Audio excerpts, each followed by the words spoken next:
नमस्कार। औशर की श्रृंखला में आपका स्वागत है। आज 14 नवंबर है।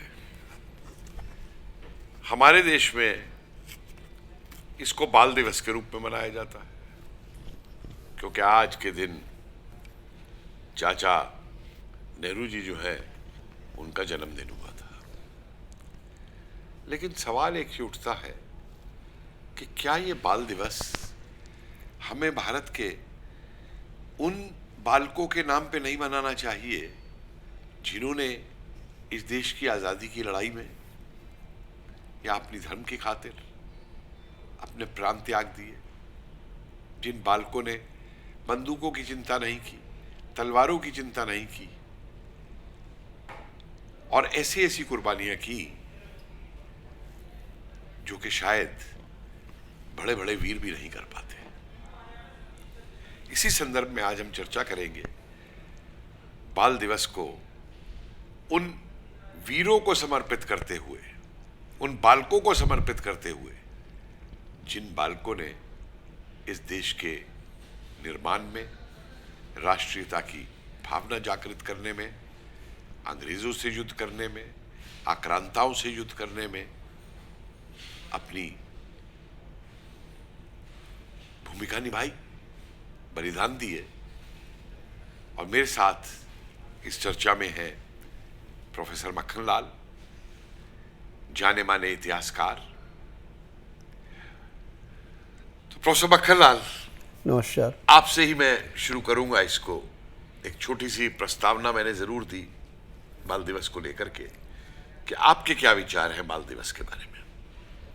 देखिए, जब भी दुनिया में, सारी दुनिया में दिवस मनाया जाता है और जब भी किसी भी दिवस को स्थापित करने की बात होती है तो उसमें पूरी तौर पे सोची समझी भूमिका रहनी चाहिए। और सबसे बड़ी बात ये होनी चाहिए कि जो नाम रखा जाता है वो सार्थक रहे। आपने यूएनओ में भी देखा होगा, तमाम शांति दिवस, ये दिवस, नॉन वायलेंस दिवस, हर तरह से कोई न कोई समृद्ध एक परंपरा को नाम पे रखा जाता है। जब बाल दिवस की बात आती है तो मेरे दिमाग में हमेशा एक बात रहती है कि बाल दिवस में बच्चों का क्या है। आखिर जो हम 14 नवंबर को बाल दिवस मना रहे हैं उसमें बच्चों की भूमिका, बच्चों का पूरा एक उनकी जो परंपरा है उसमें हम क्या कर रहे हैं। बाल दिवस की जब बात आती है, बच्चों के योगदान की बात आती है, आपने अभी बताया कि तमाम बच्चों ने बलिदान दे दिए, अपने प्राणों की न्यौछावर दे दी। तो बाल दिवस की जब भी बात आती है मेरे दिमाग में 4 नाम हमेशा आते हैं। वो है गुरु गोविंद सिंह के 4 बच्चे। ये ध्यान रखिएगा कि गुरु गोविंद सिंह के चारों बच्चे, उन्होंने धर्म और समाज की रक्षा के लिए अपने प्राण दे दिए, सबसे बड़ा बलिदान दिया। और आप ज़रा ये सोचिए कि सबसे बड़ा लड़का उनका अजीत सिंह था। 1697 की date of birth, year of birth है। 1699 में उसे कत्ल कर दिया गया औरंगजेब के ऑर्डर से, मात्र 13 साल की उम्र में। उसी के साथ ही उसी दिन उसका छोटा भाई जो 1696 की डेट ऑफ बर्थ है, 99 में 3 साल की उम्र में, उससे भी पूछा था मुसलमान बनोगे? उसने कहा नहीं, हम अपने धर्म में हैं, आप अपने धर्म में रहिए। उसको भी कत्ल कर दिया गया। इतना ही नहीं, गुरु गोविंद सिंह के दूसरे यानी 1999 में सबसे बड़ा बेटा और तीसरे नंबर के बेटा दोनों कत्ल हुए।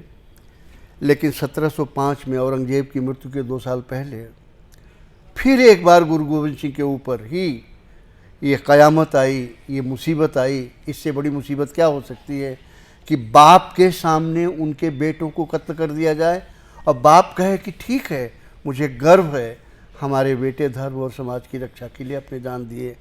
तो 1705 में जुझार सिंह की उम्र लगभग 13 साल थी, जैसे सबसे बड़े वाले की, और फतेह सिंह 6 साल के थे।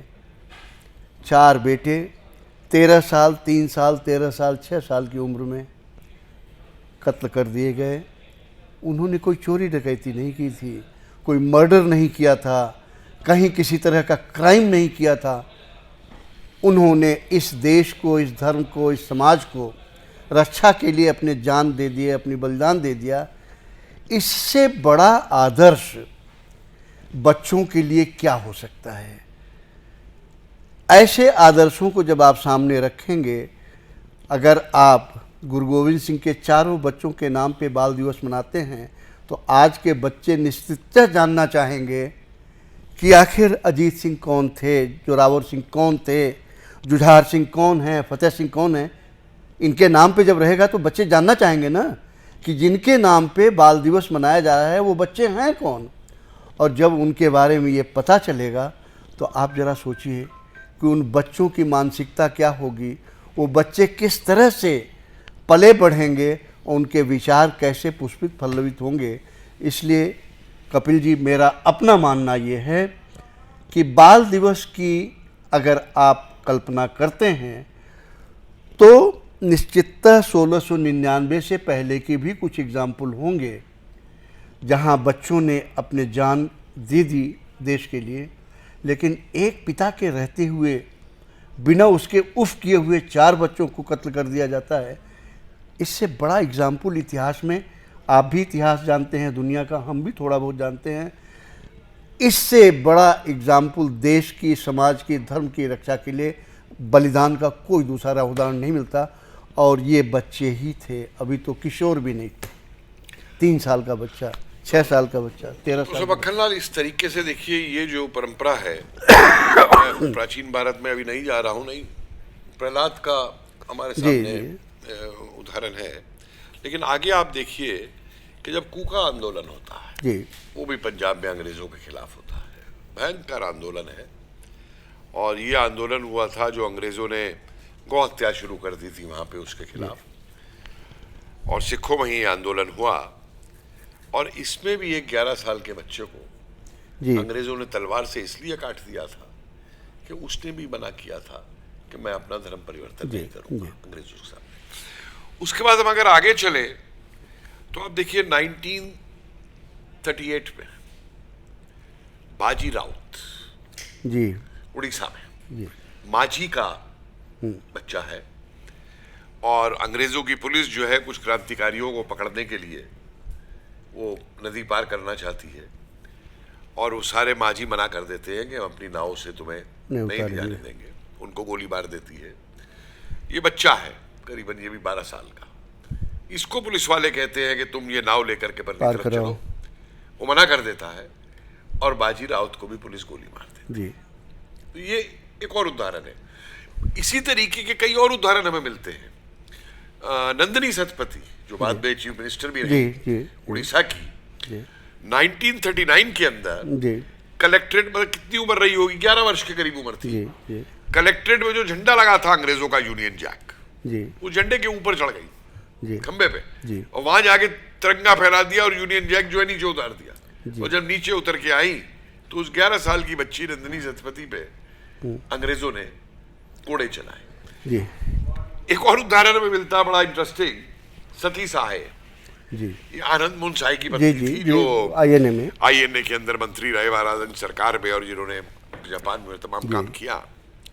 तो ये जब स्कूल में पढ़ती थी तो वो अंग्रेजों का राष्ट्रीय गान स्कूल में गाया जाता था, गॉड सेव द किंग। तो ये हमेशा उस गाने को गाती थी, God shave the king, not God save the king, God हजामत बना दो किंग की। और जब टीचर डांट लगाती थी तो जवाब में कहती थी मेरा तो ये प्रोनाउंसिएशन है शेव द किंग। तो देखिए, अगर आप एक परंपरा की तरह बात करें, आपने जैसे कूका की बात की, माझी की बात किया, क्योंकि ऐसे बहुत से उदाहरण हैं, तमाम बार उनको डॉक्यूमेंट नहीं किया गया, लेकिन आप जब स्वतंत्रता आंदोलन तक आ जाइए तो आप पाएंगे प्रफुल्ल कुमार चाकी हैं, आपके अशफाक उल्ला खां हैं जो काकोरी केस में फंसे, ऐसे बहुत से एग्जाम्पल हैं जो किशोर थे। भगत सिंह भी देखिए ना, जलियांवाला में जाकर के एक बच्चे की तरीके से देखा। हाँ, या ये सब लोग अभी किशोर ही थे, बहुत उम्र नहीं थी।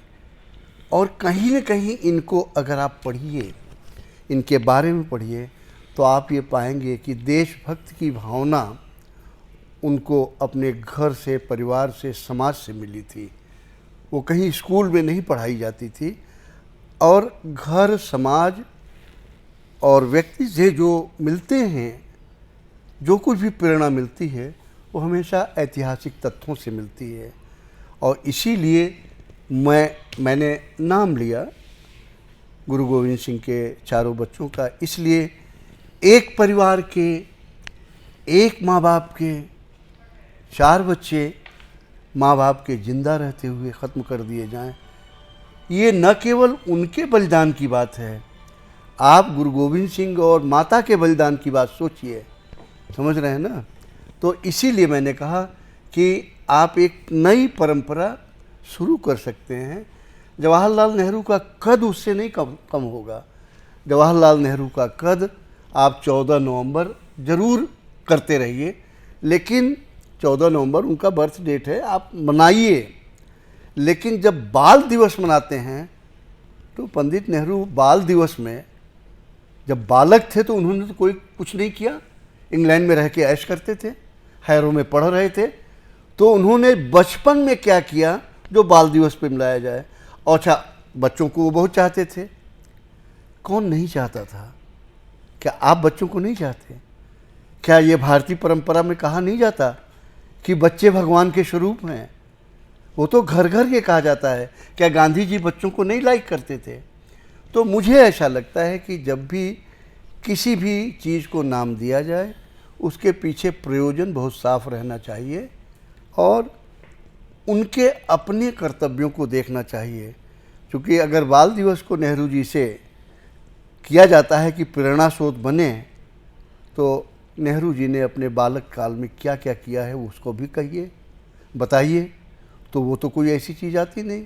तो मेरा बहुत दृढ़ मत है। आप देखिए, कॉन्ट्रास्ट देखिए इसमें कि नेताजी ने बाल सेना बनाई जी, कि 15 साल तक की उम्र के बच्चे जो हैं, हाँ, बाल सेना में और रहेंगे। इनमें जो सबसे कम उम्र का बच्चा था वो किशन लाल नाम का बच्चा था, जिसकी उम्र केवल सिर्फ उस समय 8 या 9 वर्ष थी। उसके फोटो भी मौजूद है हमारे पास। एक और किशन चंद नाम का बच्चा था। और उनका रोल देखिए आप, सिंगापुर जैसी जगह में, उससे पहले थाईलैंड में, सबसे पहले आइडिया थाईलैंड में हुआ जी, कि जब बड़े लोग आज़ाद हिंद फौज में जा रहे थे, परिवार के लोग और ये सब, तो एक बच्चा उठ के कहता है नेताजी से कि हम भी देश की सेवा करना चाहते हैं। तो वहाँ से वो आइडिया आता है कि बाल सेना बनाई जाए। अब बाल सैनिकों ने जब सिंगापुर के अंदर बाल सेना में शामिल हुए, तो इन बाल सैनिकों को एक कैंप में रखा गया। इनमें कुछ नाम आते हैं हमारे सामने, जिनमें एक नाम बड़ा प्रमुख है, बाला चंद्रन का। तो ये 3 लोग अपने घर वालों की इच्छा के विपरीत बाल सेना में जाके कैंप में चले जाते हैं। और एक दिन ये लोग क्या करते हैं, आधी रात को ये कैंप से निकलते हैं छुप करके, और कहाँ पहुंचते हैं, आजाद हिंद फौज के जो कमांडर इन चीफ मतलब थे वहां पे, लोगनाथन, उनके घर पे। और रात भर के 12 बजे पहुंच के उनके घर पे कहते हैं कि ये ट्रेनिंग कैंप की एक बात है, हम तो जा करके बंदूक लेकर के बर्मा के बॉर्डर पे अंग्रेजी फौजों से लड़ना चाहते हैं।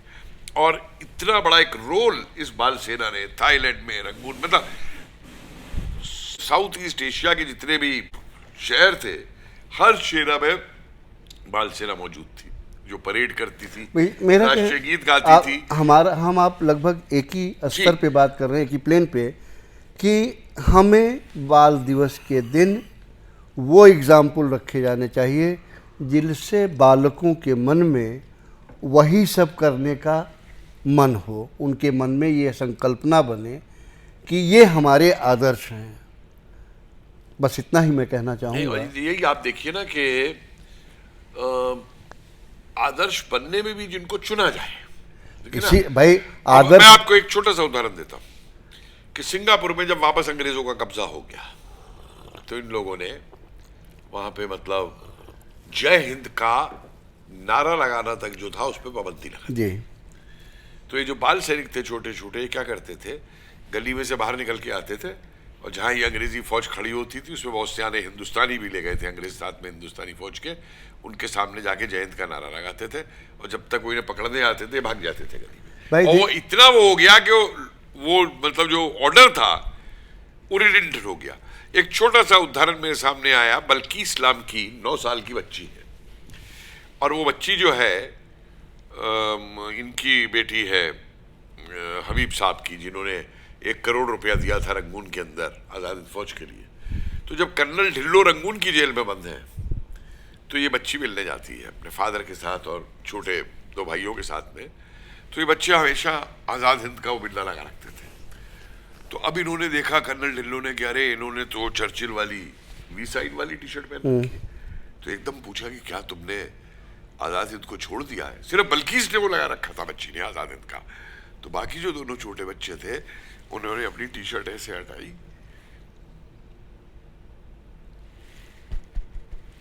आज़ाद हिंद फौज का अंदर था बिल्कुल। मैं वही देखिए, इसीलिए देश के लिए जान दे देना, कुर्बान हो जाना, देश के लिए काम करना सारी दुनिया में अंततः अल्टीमेट यही है। किसी के लिए भी, बालकों के लिए भी, व्यक्ति के लिए भी, सबके लिए, क्योंकि सारी दुनिया में देश और देश का प्रतीक झंडा सर्वोपरि होता है। और इसीलिए हमने क्यों नाम लिया, एक बार पुनः रिपीट कर रहे हैं, गुरु गोविंद सिंह के 4 बच्चे, माँ बाप जिंदा, चारों बेटों को कत्ल कर दिया जाता है और वो हंसी हंसी कत्ल हो जाते हैं, उफ नहीं करते। वहाँ से आपको एक नई परंपरा की शुरुआत दिखाई देती है। हो सकता है इसके पहले के भी बहुत एग्जाम्पल होंगे, प्रहलाद की आपने बात कही, लेकिन वहाँ से एक अनवरत परंपरा है। आप कहीं अगर न्यू की शुरुआत करना चाहेंगे तो गुरु गोविंद सिंह के बच्चों से किया जा सकता है और इससे अच्छा उदाहरण बच्चों के अंदर नहीं दिया जा सकता। मुझे 2 और नाम याद आ रहे हैं, 3 नाम और याद आ रहे हैं बाल सेना में से। नहीं, नाम तो देखिए ना, बहुत मिल जाएंगे नहीं, एक बार जैसे जब आप काम करना शुरू मेजर कीजिए। ईश्वर सिंह भाटी, हाँ, अभी एक बार उनका आप देहांत काम हुआ करना है। शुरू करें, बहुत और नाम इसी तरीके मिलेंगे। से गांधी तिवारी और प्रहारी तिवारी, ये 2 थाईलैंड में बच्चे थे जिनके मैं उनकी पिस्तौलें अभी देख करके आया हूँ मैं। तो आपको हमने कुछ वीर बालकों की चर्चा आपसे की। आप यदि ढूंढना शुरू करेंगे तो इतिहास के पन्नों में हमें बहुत सारे ऐसे शेर के बच्चे, भारत के शेर के बच्चे आपको मिलेंगे जिन्होंने देश के लिए, अपने धर्म के लिए काफ़ी बलिदान दिए। और आज हम उन सबको नमन करते हुए आपसे यही कामना करेंगे कि आप इन वीरों को भी याद रखें और इन वीरों को भी सम्मान दें। धन्यवाद, नमस्कार।